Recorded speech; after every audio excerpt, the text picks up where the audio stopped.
So 2 days ago, Israel launched a bombing campaign dubbed Operation Protective Edge against Gaza that's still ongoing.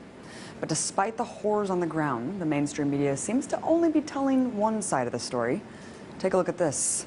From the Wall Street Journal, Israeli air defense intercepts more rockets as fighting continues. And the LA Times goes on to declare that Palestinian rockets reach farther into Israel. And lastly, the New York Times makes it seem like there's an equal playing field by stating Israel and Hamas simply exchange fire. Well, I guess I really can't expect more from a media apparatus that essentially works as stenographers for the U.S. government. Let's take a listen to what the issue is being framed by the White House.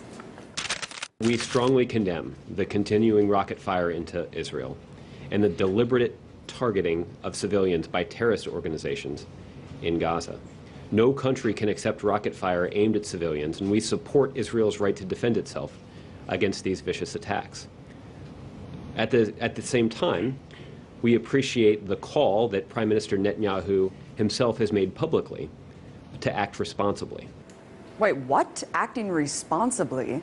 I must be in the twilight zone, because to me, the collective punishment of an entire population is the opposite of responsible. So, what's the reality on the ground?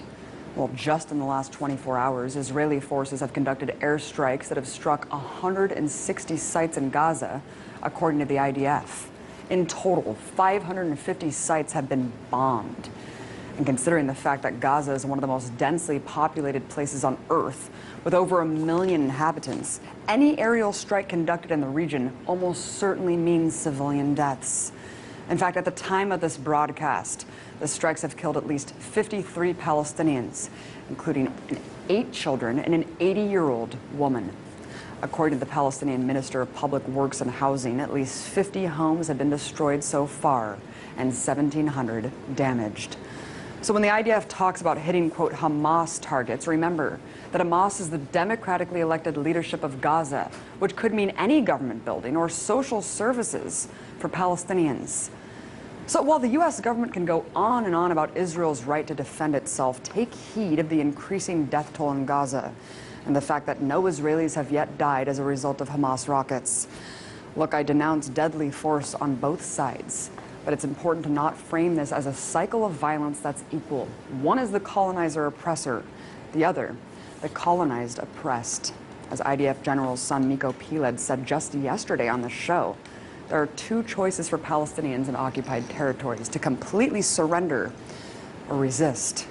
And resistance is what we're seeing now. I'm sick of my Palestinian friends losing their friends and family every time Israel goes on the offense against innocent people living in an open-air prison. So if demolishing homes, conducting mass arrests, and bombing civilians is, quote, responsible, I shudder to think how many people have to die in order to define irresponsibility.